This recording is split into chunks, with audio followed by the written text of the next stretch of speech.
साथ 5 बौने यानी ड्वार्फ प्लैनेट्स भी हैं, तो करोड़ों ऐसे छोटे छोटे एस्ट्रॉइड हैं जो बस किसी से भी टकराने के लिए तैयार रहते हैं। यहाँ बहुत कुछ है जो हर पल वैज्ञानिकों के होश उड़ाता रहता है।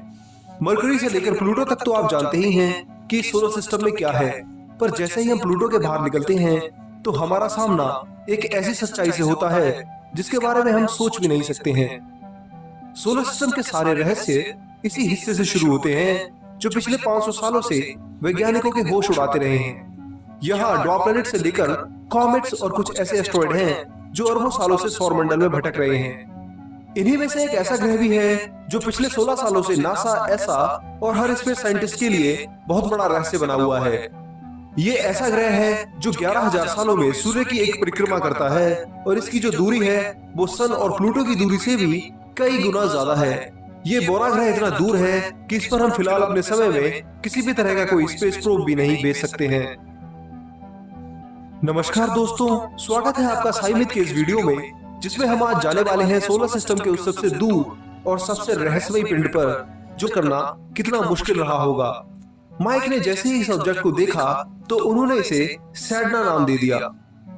सैडना, जिसे वैज्ञानिक 90377 सैडना नाम से जानते हैं, वास्तव में एक ड्वार्फ प्लैनेट यानी बौना ग्रह है जो कि सूर्य की इस तरह परिक्रमा करता है कि ये कभी उसके एकदम नजदीक आ जाता है तो कभी उससे इतना दूर चला जाता है कि फिर उसे वापस सूर्य के नजदीक आने में 10 से 11,000 साल लगते हैं। इसकी इस विचित्र परिक्रमा यानी ऑर्बिट को हाईली इलिप्टिकल ऑर्बिट कहा जाता है, जिसमें एक ग्रह कभी अपने तारे के एकदम पास होता है तो कभी उससे बहुत बहुत दूर चला जाता है।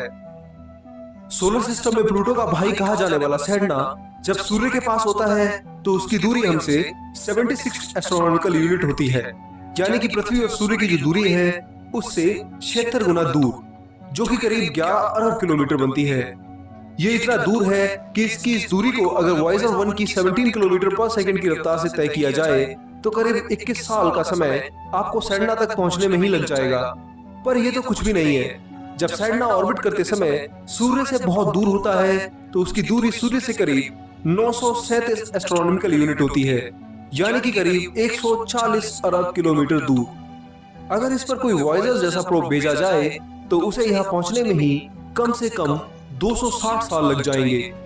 सोचिए, सोलर सिस्टम में ही एक ऐसी चीज मौजूद है जहां जाने में अभी भी हमें 250 सालों से ज्यादा का समय लगता है ना कमाल। फिलहाल ये छोटा सा ग्रह अभी हमारे सूर्य के पास से ही उसकी परिक्रमा करते हुए करीब 93 एस्ट्रोनॉमिकल यूनिट की दूरी से जा रहा है, जिसे अपने लास्ट पॉइंट पर पहुंचने में अभी भी 11,000 साल लगने वाले हैं। जब पिछली बार सैडना हमारे करीब था तब उस समय पृथ्वी पर मौसम के बदलाव के कारण बहुत ठंड थी और हमारे पूर्वज उस समय पारंपरिक तरीकों से अपना जीवन जिया करते थे।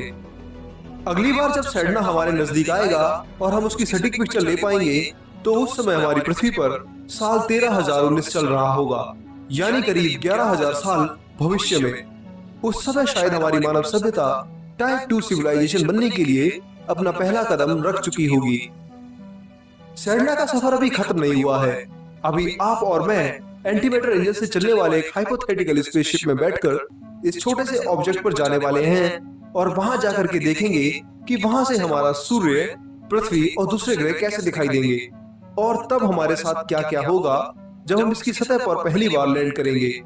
हमारी ये यात्रा बहुत गजब होने वाली है, जैसे आप उड़ से रहे हो। पर सबसे डरावनी जो बात यहाँ पर आपको महसूस होगी वो होगा घनघोर भयानक अंधेरा। सूर्य से बहुत बहुत दूर होने के कारण आपको यहाँ कुछ नहीं दिखाई देगा। किसी भी तरह की कोई भी रोशनी आपको यहाँ नहीं मिलेगी और जीवन का नामो निशान तो बहुत दूर की बात है। सैडना पर खड़े होकर आपको अपना सूर्य केवल एक छोटे से तारे जैसा दिखाई देगा जो बहुत तेज चमक रहा होगा। वैज्ञानिकों की कैलकुलेशन बताती है कि सैडना से हमारा सूर्य हमारे चांद से 100 गुना ब्राइट दिखेगा, जो कि पृथ्वी से हमें 4 लाख गुना ब्राइट दिखाई देता है। सैडना से पृथ्वी को देख पाना लगभग नामुमकिन है।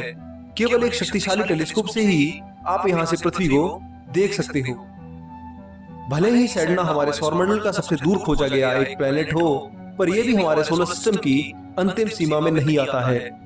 सैडना के अलावा भी अरबों ऐसे पिंड और छोटे छोटे प्लेनेट हो सकते हैं जो सूर्य का चक्कर लगाते हो।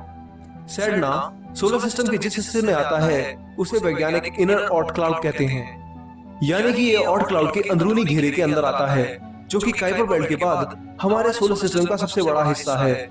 ऑड क्लाउड को दो हिस्सों में बांटा गया है, इनर ऑड क्लाउड और आउटर ऑड क्लाउड। जहां इनर ऑड क्लाउड की सीमा लगभग 2000 एस्ट्रोनॉमिकल यूनिट पर शुरू हो जाती है और 20,000 एस्ट्रोनॉमिकल यूनिट तक रहती है, तो वहीं आउटर ऑड क्लाउड के बारे में वैज्ञानिक अनुमान लगाते हैं कि ये घेरा, जिसमें 1 किलोमीटर से बड़े खरबों पत्थर और बर्फ के कॉमेट्स हैं, शायद 20,000 से लेकर के 50,000 एस्ट्रोनॉमिकल यूनिट तक हो सकता है। ये इतना बड़ा घेरा है जब जेम्स वेब टेलीस्कोप चंद्रमा से भी आगे 12 लाख किलोमीटर दूर रहकर हमारे ब्रह्मांड को खोजेगा और ऐसे राज बताएगा जो हमारे सोचने समझने की शक्ति को ही बदल देंगे। आप में से कितने लोग चाहते हैं कि जेम्स वेब टेलीस्कोप जल्दी से लॉन्च हो जाए, तो कमेंट करके जरूर बताएं। इसके अलावा